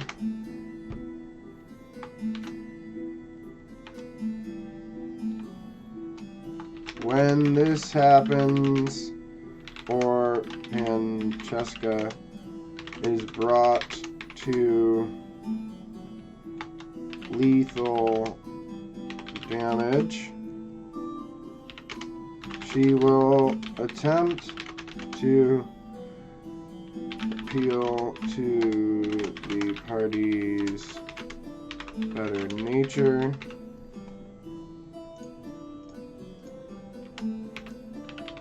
Claiming to be a pawn in Zaz Tam's schemes. She will then offer a reward of power for the clemency. I think works there. Two things I need to figure out mechanically. How is this altar physically broken? And what type of power she will give.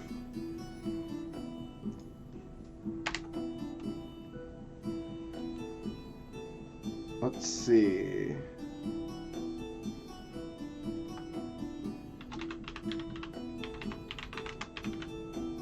Resistance to immunity.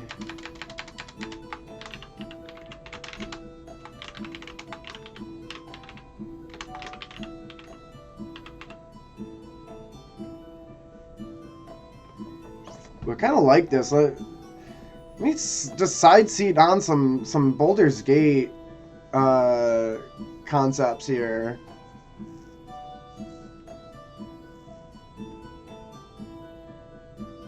Politics is just her hobby. That's so funny. Immune to non-magic damage.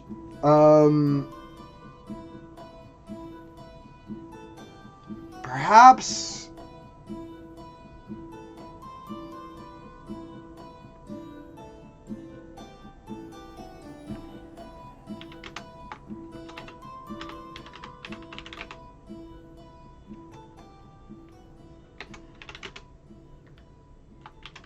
resistance to all.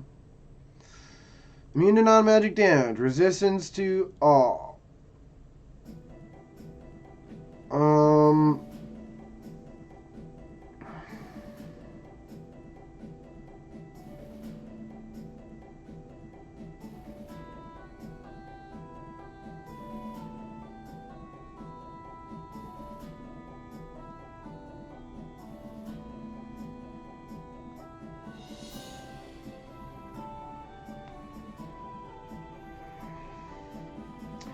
Resistance to all.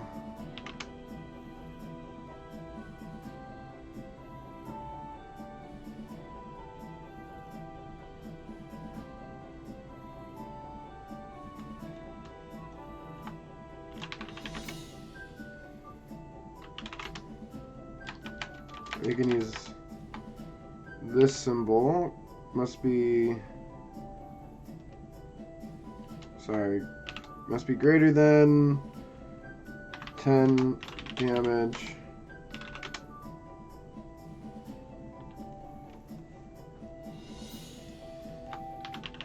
Immune, unless it's greater than 10.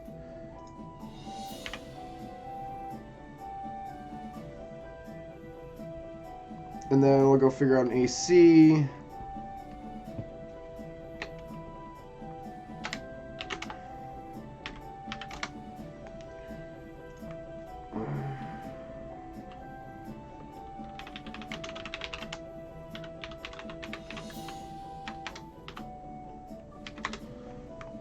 Oh, my back. paper, crystal, stone, iron, steel, mithril. It's a stone altar, steel implications. I like AC 20.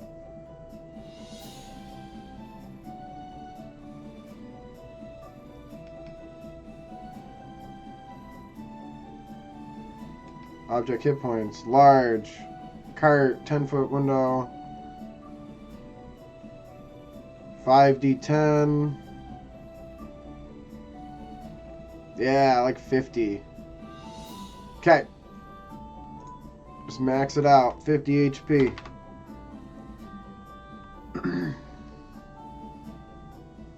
Immune to non-magic damage. Resistance to all. Immune to damage that's less than 10.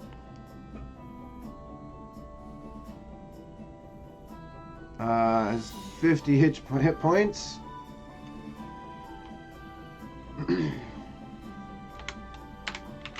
AC 20.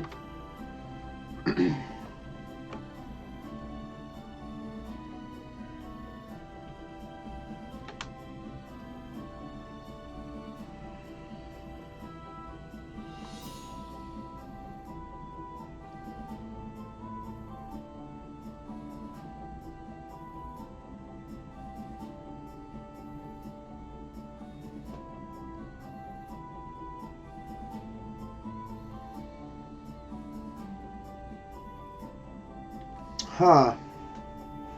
What I think should be its abilities. I think just give it a +5 to everything. Yeah, I think +5 to all saves.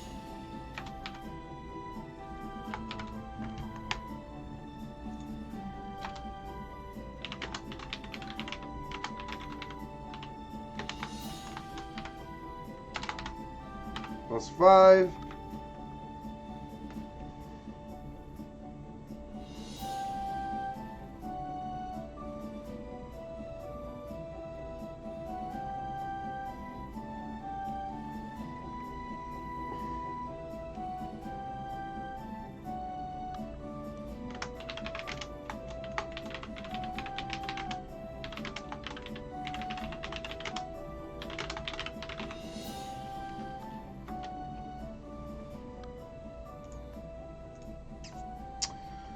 So it's immune to non-magic damage. Regular weapons are out. Right out. Sorry, archers. You better bring some better arrows. Is resistance to all. So it cuts all damage in half. And it's immune to damage that is less than 10. So it needs to be at least 10. It needs to have beat resistance. So it means you need to have at least 20 damage being dealt. Which I think is fairly viable for any great weapon master or late game damage dealer, especially if you're a caster. HP is 50, the AC is 20, the saving throw is +5 at all times, and has advantage if Pancheska is alive, as her blood is kind of tied to this altar. If you kill her, the advantage goes away, becomes fairly easy to kill with a high level spell. And if you want to just sit there and ping away at it because you're a barbarian, go right ahead. It's going to take you a couple turns, which I like that, you know. It's magic, and you should be broken with magic, but can be broken by other means. And then what do we offer our players? Maybe just like an AI buff?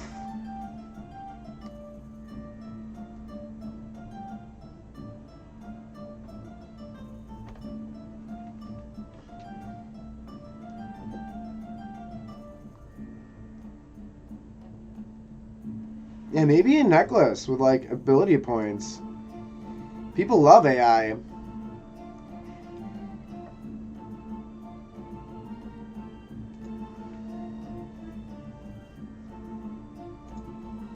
What else would somebody like at a late level like that?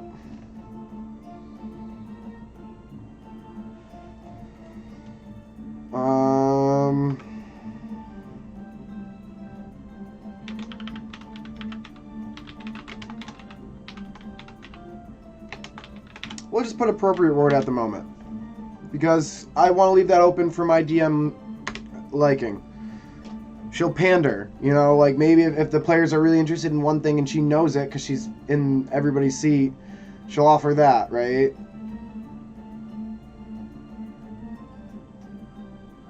Or is it too corny to just do an ASI? I mean, it could be an ASI. I'll put ASI, question mark.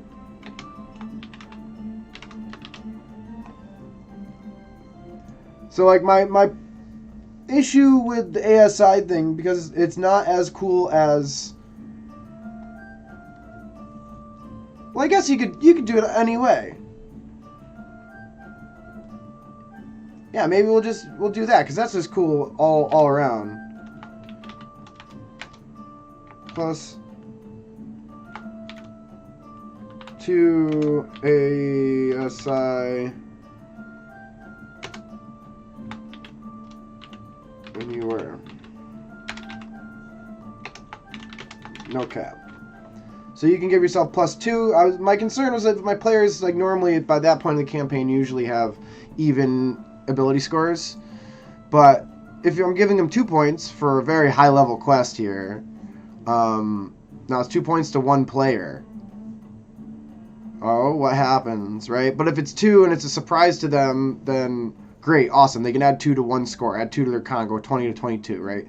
But if they have like a 2 split odd scores, well, now they can split the 2 points at their own discretion.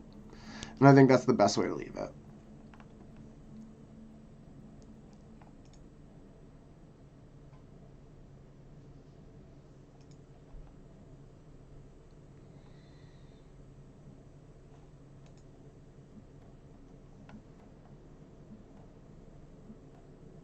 Just to attack more.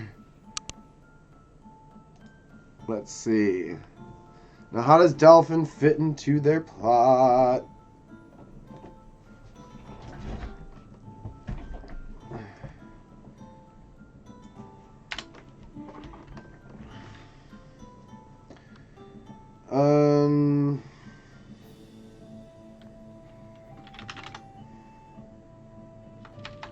As the city's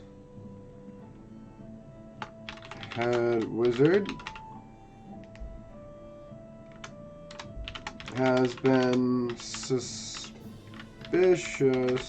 of Francesca for several years and has conducted many missions and quests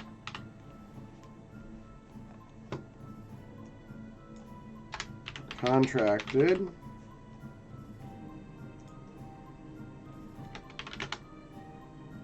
to what? To reveal Francesca's plot. To no avail, to the dust of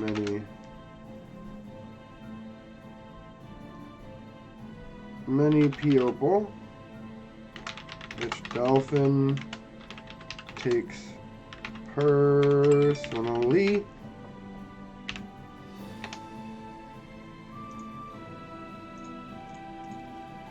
Thus, he is determined to discover Francesca's plot and through process of elimination has directed his attention to the castle right under his nose.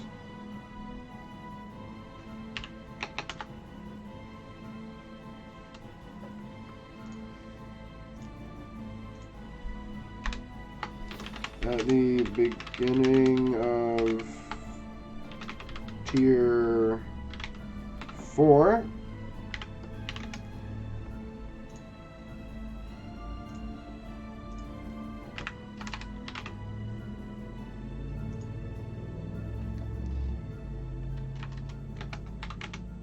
Or when a player party has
revealed to them his suspicions of Ren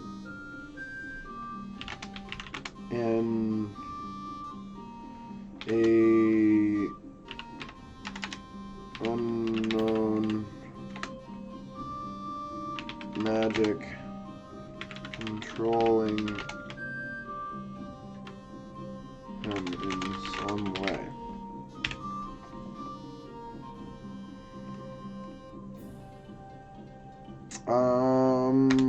What's up with Gwydion? What's good with Gwydion? Let's find him.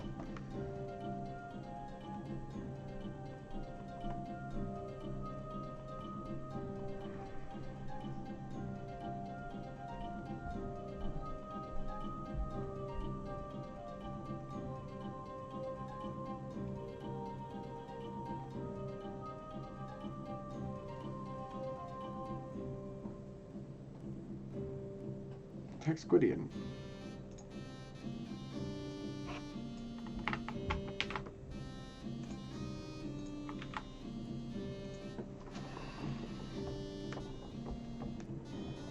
The Court Wizard of Daggerford. A human, age 80. Oh, they're dead. It's very indecisive as an individual, pondering months before coming to an easily swayed conclusion.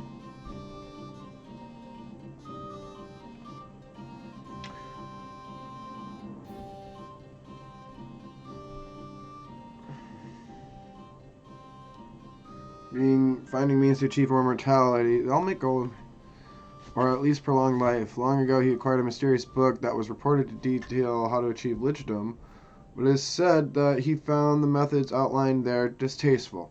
Instead, he frequently has sent adventuring parties in search of a good potion of longevity, but with no success as of yet. I think they just die.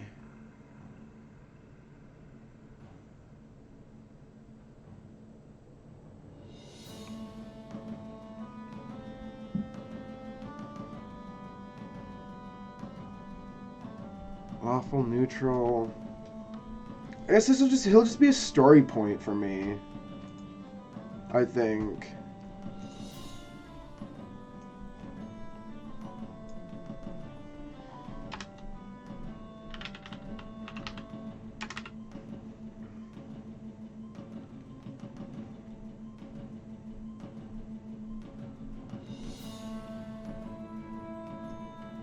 You know, I just don't even need it. Don't even need it.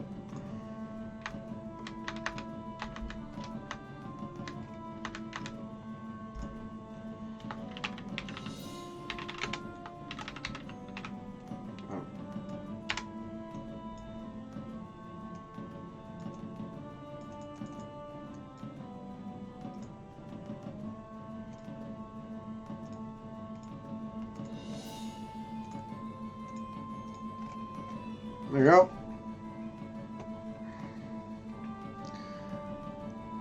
All right, dude. That's awesome. That's it.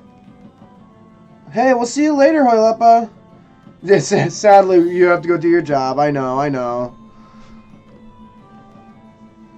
Unlurk. I appreciate you lurking. Oh, I'm gonna sneeze. Oh no.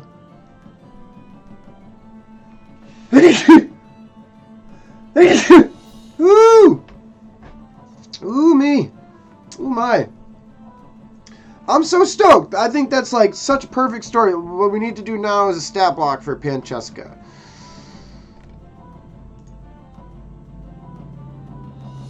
Can I take this?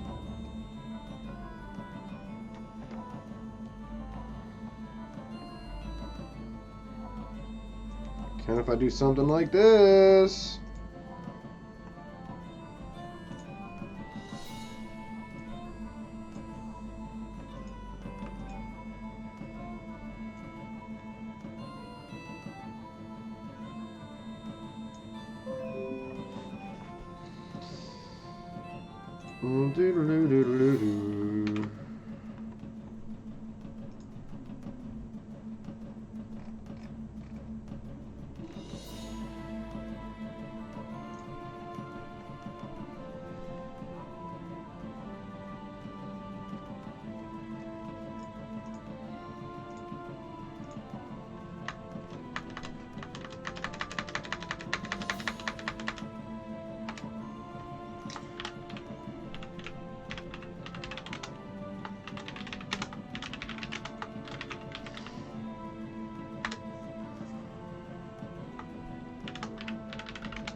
Oh, finally a win. Getting the cat tower back. It's from banishment.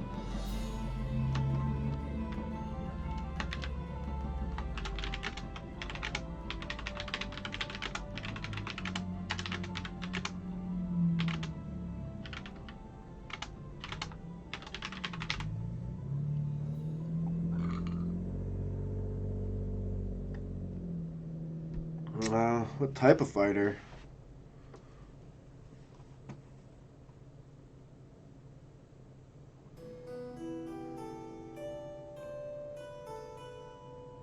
So yeah, what I'm doing here, what I'm essentially creating is like a duality, right? So I'm gonna give a buff that essentially is the equivalent of like her having the power of this Gren Longhand. She sucked the power out of him, kind of like what's her name from Little Mermaid almost, right?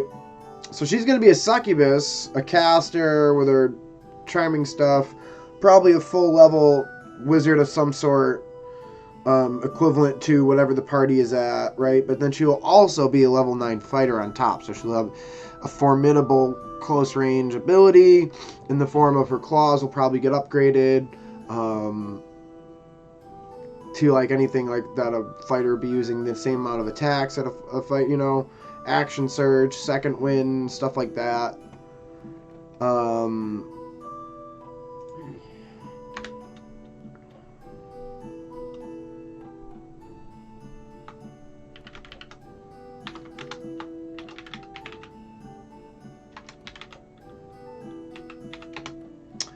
And you know, whatever level these players fight at, I think they'll be able to 4 to 1. They should be able to manage this, or maybe my idea should change a little bit, and I should have her level. No, let her be level 20, prestige 9, level 29. I think is perfectly fine, and then maybe depending on their level, if they come into late, she'll summon.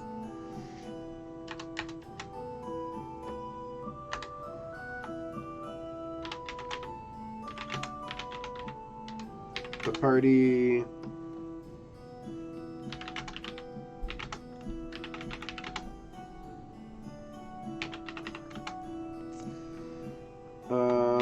Fire imps. Fight? Question mark? Possible? Maybe?